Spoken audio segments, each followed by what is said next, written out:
Boa tarde, equipe. Hoje nós estamos aqui para falar da nossa LNT, o levantamento das necessidades de treinamento do mês de agosto, e o nosso tema é gerenciamento de riscos assistenciais.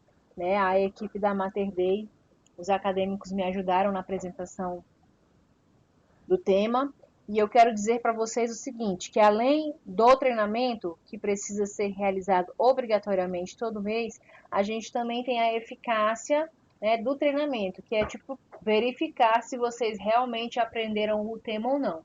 Às vezes a Suzy ou o José, eles me ajudam para colher as assinaturas. Aí vocês assinam para mim a eficácia do treinamento. Então é aquela parte onde vocês já carimbam e assinam. Quero dizer para vocês que esse mês nós passamos por uma auditoria nos dias 8, 9 e 10, né? E por conta disso, realmente eu atrasei a LNT. Não estou programando para o mês seguinte, resolvi fazer realmente agora em agosto para que a gente possa cumprir as metas. E aí, acredito eu e vou conversar com o RH para que a gente aumente o prazo, né? Da data que eu entregue a 30 dias. Estamos trabalhando hoje da seguinte forma: a gente fez uma modificação aí. Assiste o treinamento, dá OK na plataforma, né? Fica lá 100% concluída. Quem não assistir, o RH consegue puxar as pessoas que não acessaram a plataforma ou as pessoas que acessaram e não concluíram o treinamento e eles me encaminham o quantitativo de pessoas e quem são. E aí eu encaminho no privado de vocês e digo que tem que fazer repescagem. Diante disso, né, aí que a gente faz a aplicação da medida disciplinar. Não estava dessa forma, estava simplesmente depois de 30 dias, quem não tivesse assistido recebia uma medida disciplinar, né? E se não viesse assinar na gerência de enfermagem, automaticamente o RH faz a suspensão do nosso benefício, que é o ticket. Então, já quero deixar para vocês que depois da reunião que a gente teve em loco com a auditoria, tem que ser feita a repescagem, porque eu tenho que abranger a maior parte da minha equipe. A maior não, em especial 100%. Cada gestor, cada coordenador, ele tem a sua LNT realizada, tá?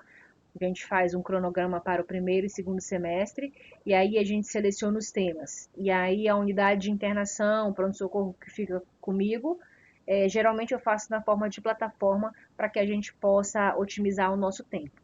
Então eu espero que vocês gostem, e é isso aí.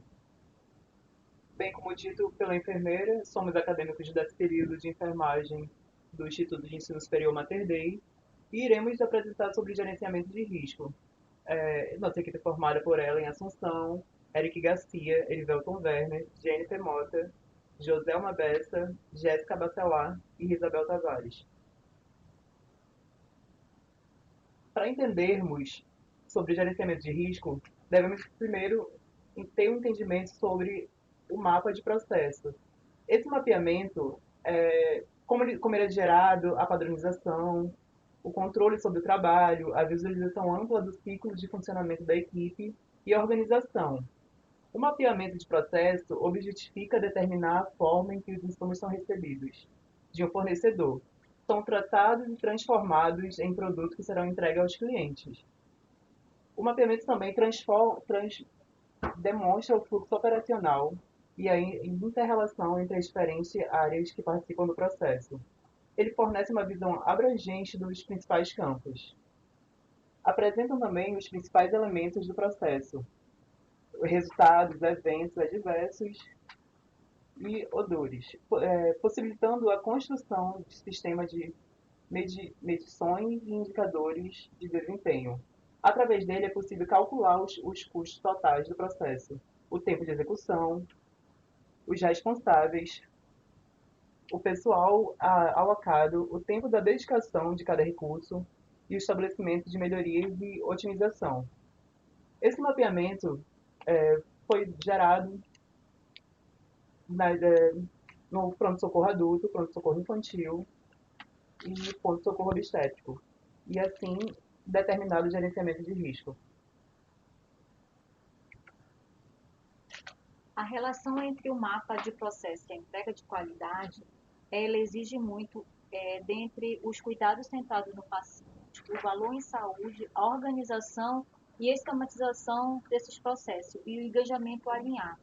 É justamente porque ele é essencial para o bom funcionamento desse sistema na gestão da qualidade, que exige uma atuação colaborativa em prol dos cuidados centrados no paciente. É de suma importância que vocês, a equipe daqui da SAMEL, conheçam os benefícios do mapeamento. Os mapas de processo, eles mostram uma série de eventos que produzem o resultado final. Ou seja, eles servem para a gente aqui como uma ferramenta de planejamento e gerenciamento que descreve visualmente o fluxo do trabalho. Quais os seus benefícios principais? Vocês vão fornecer informações de processo, além de ajudar a equipe a debater ideias para a melhoria do processo, destacar as falhas e corrigir as falhas, ver onde pode melhorar, agilizar o processo de trabalho, né, aumentar a comunicação da equipe e fornecer a documentação do processo. Ou seja, vocês têm em mãos todo um esquema onde vocês podem mapear o que está faltando, o que é onde precisa melhorar, aonde é o ponto positivo de cada um e pôr em prática, né? Então, ou seja, o mapeamento, ele é para ajudar a entender as características de cada processo, permitindo ter resultados bastante úteis em cada setor.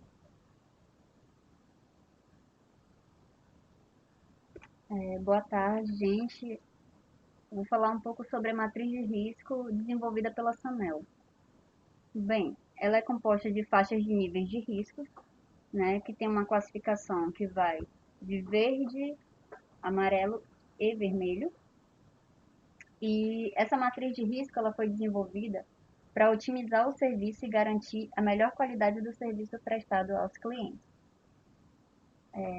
Mediante a caracterização do risco classificado, vão surgir duas ações pré-determinadas, que são a ação imediata, que você vai ter que fazer de acordo com o risco presente naquele momento, e a ação preventiva, né, que como o próprio nome diz, tem a finalidade de prevenir que novas ações nesse sentido ocorram. E por último, e não menos importante, a conduta correta da equipe inteira. Dentro da matriz de riscos, né, ela vem classificado os eventos que podem ocorrer, qual a natureza desse evento, a probabilidade que esse evento pode ocorrer, a gravidade, e daí sim dá uma classificação de nível de riscos, ao qual você vai ter que fazer a ação imediata e trabalhar a ação preventiva. Por exemplo, se um evento de erro na percepção da emergência acontece, qual que é a natureza desse evento? Assistencial.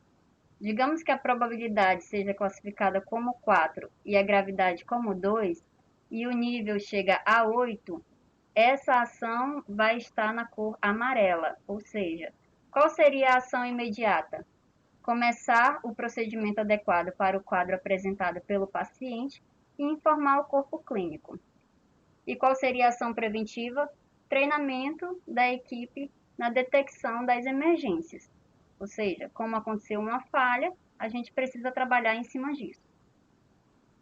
Essa ferramenta ela está disponível para vocês. Vocês tiveram um treinamento e já deveriam saber manusear.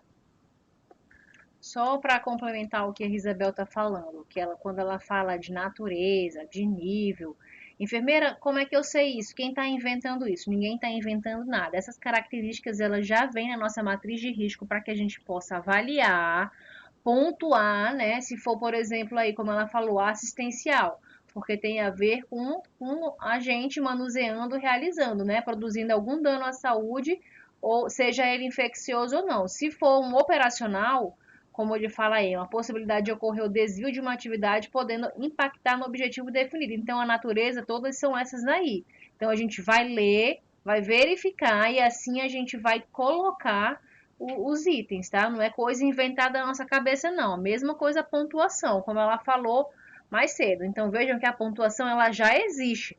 Nós só vamos fazer o cálculo, né? E a mesma coisa na conduta frente ao risco que ela vai poder explicar melhor para vocês.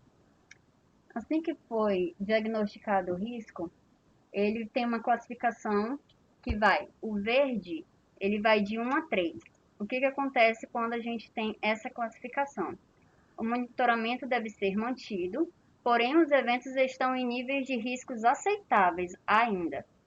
Quando a classificação está no amarelo, que vai de 4 a 8, o monitoramento requer uma atenção maior, devendo ser revisto os controles internos e trabalhado isso com a equipe.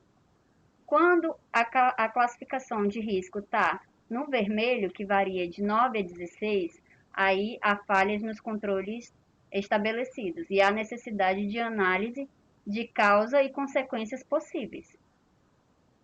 Para isso, a gente tem as notificações que vocês realizam, não é isso? Para o núcleo de segurança do paciente, a notificação volta para o setor responsável. O setor responsável precisa preencher o Ishikawa, que é para procurar a causa raiz do problema, vai realizar um plano de ação.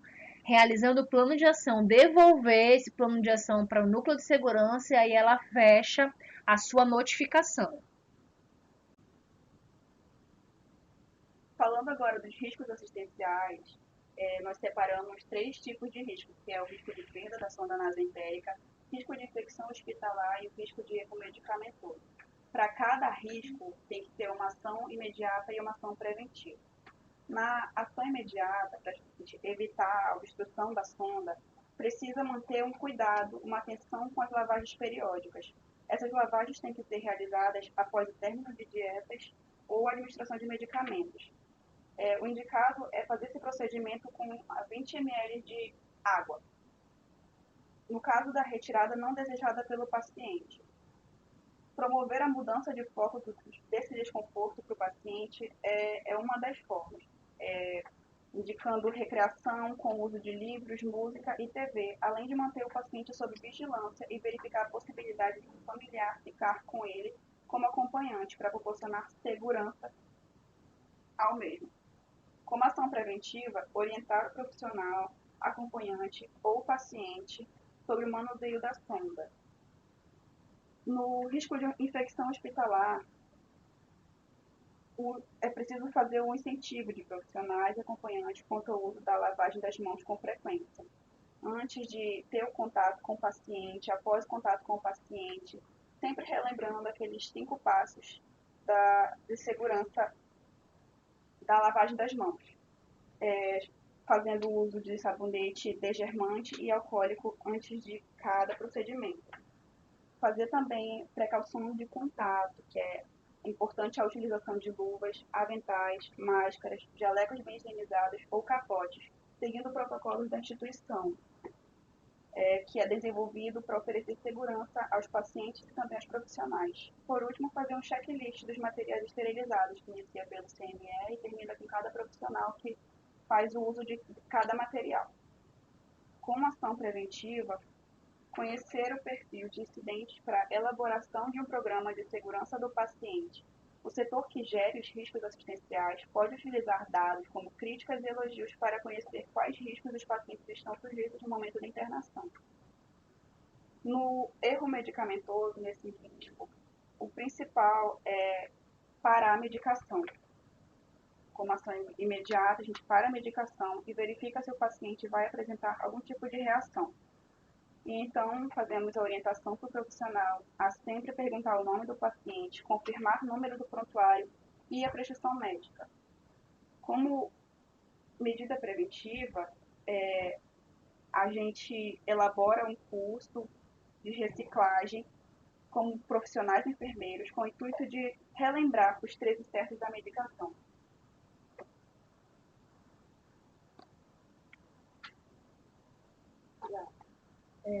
O plano de ação do PSI, sabemos que estamos lidando com crianças, então tem que ser de forma mais rápido possível. Os riscos são a falta de habilidade na condução do procedimento. Sua ação imediata é informar o corpo clínico, dar o primeiro atendimento e encaminhar ao pediatra. Já a sua ação preventiva ter o treinamento constante no atendimento dos profissionais da equipe, né, conforme o protocolo. E também tem o risco de queda.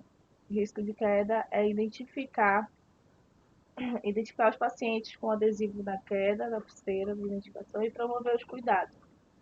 A sua ação preventiva é garantir o cumprimento do protocolo de segurança do paciente no núcleo de segurança do paciente, é a NSP, e ter o treinamento da equipe frequentemente. Já na síndrome respiratória aguda, é utilizado o protocolo estabelecido de triagem, seguindo o protocolo de COVID em pediatria, que já sinaliza o isolamento respiratório e o uso frequente e seguro do EPI.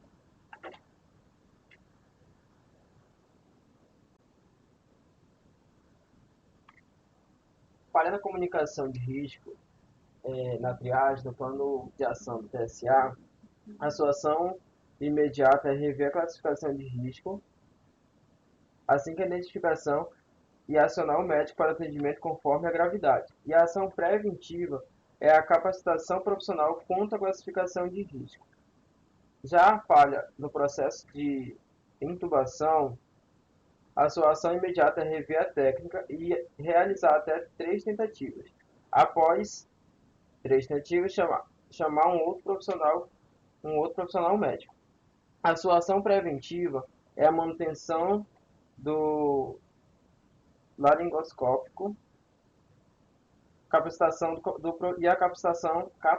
do profissional. E o retorno do paciente em menos de 48 horas, pela mesma queixa, a sua ação imediata é informar a equipe médica e direcionar pacientes ao emergencista ou plantonista da porta com mais experiência. E a sua ação preventiva é estabelecer a sinalização no sistema TASO para a equipe médica e ficar ciente do retorno de pacientes. E também o treinamento contínuo da equipe médica. E por último, não menos importante, o plano de ação do PSO, a gente tem o risco de queda pós-parto, e sua ação imediata é orientar o paciente acompanhante sobre gerenciamento de risco de queda, entregar alimentação para o paciente assim que possível e encaminhá-lo de cadeira de rodas para os demais setores, né? Sempre em cadeira de rodas, assim, logo após parto. Já o risco de hemorragia pós-parto, a sua ação imediata é comunicar ao obstetra e a SAMEL tem um protocolo de realizar 2 acessos venosos periféricos Calo-de-Broglie, né? E sua ação preventiva é avaliar o fundo da consistência uterina no pós-parto e sempre manter atualizado os sinais vitais. Já o risco de parto simultâneo, a sua ação imediata é a identificação correta dos quadros de paciente, comunicar a gestão de imediato, que está tendo parto simultâneo, e disponibilizar a equipe para cada paciente. Sua ação preventiva é a escala de suporte disponível sempre que possível, evitar acúmulo de pacientes no setor e encaminhar assim que possível para o ALCOM. Sendo assim, a gente finaliza nossa apresentação do plano de ação e a enfermeira vai acrescentar alguns pontos ainda. Pessoal, só para a gente reforçar aqui, se você me perguntar assim, eu nunca vi um mapa de processo, enfermeira. Lana, eu também nunca vi uma matriz de risco. Pessoal, tanto que eu falo para vocês, todos os documentos, eles precisam estar validados pela qualidade e todos os setores, eles possuem o mapa de processo e a matriz de risco. Então, se você está com dúvida, entra lá na gestão da qualidade, entra nos setores, aí você vai buscar o setor que você quer e lá você vai olhar o mapa de processo. Gente, o que é o mapa de processo, como os meninos falaram? É tudo que você faz dentro do seu setor, desde o início, desde que você recebe o paciente até a alta do paciente. Então, o mapa de processo é o passo a passo de tudo que você recebe, de tudo que você dá para o cliente, né? Então, a gente tem os mapas no sistema. O centro cirúrgico tem o seu mapa, CME tem o seu mapa, endoscopia tem o seu mapa. Todos os setores, se vocês forem olhar, vocês vão conseguir visualizar um mapa de processo. Depois que a gente realiza o mapa de processo, a gente vai trabalhar os riscos assistenciais, que nada mais é do que a nossa matriz de risco. Se vocês me perguntarem agora, Ilana, Qual é um local que tem a matriz de risco? Eu estou me lembrando aqui que lá no PSA, embaixo da bancada de vidro, tem os riscos assistenciais. Esses riscos assistenciais, eles são mapeados depois que a gente faz o mapa de processo. Então, o risco de errar a medicação, a gente colocou poucos aqui, poucos, são muitos, muitos. Os meninos poderiam falar horas e horas sobre a matriz de risco, mas a gente pegou alguns tópicos para que vocês tenham um entendimento. Quem trabalha lá na unidade de internação sabe que pode errar uma medicação, então já é um risco assistencial. Você fazer a troca de medicação pode deixar o paciente cair, já é um risco assistencial, né? Fazer um medicamento que é EV-IM é um risco assistencial. Então, esse mapeamento todo, ele é realizado de acordo com as funções que vocês exercem no setor. Então, eu quero que vocês tenham entendimento disso. A gente tem tanta coisa boa na gestão da qualidade, protocolos, né? Os mapas de processo, os indicadores, né? Todo mundo tem um indicador de desempenho. Então, são coisas tão importantes. É legal, seria ideal quando você tiver um tempo, né? Sentar aí e dar uma olhada na parte da gestão da qualidade, para que vocês entendam um pouquinho. Se tiver dúvida, olha o protocolo. Olha, a gente tem protocolo dourado, a gente tem vários protocolos que foram feitos no pronto-socorro infantil. Cada setor, ele desenvolve a sua estratégia, o seu indicador de gestão, né? Então, a gente precisa ter conhecimento para não ficar tão perdido. Quando a auditora chegar, quando alguém perguntar qual é o seu risco assistencial aqui na enfermaria, você sabe? Não, eu sei, né?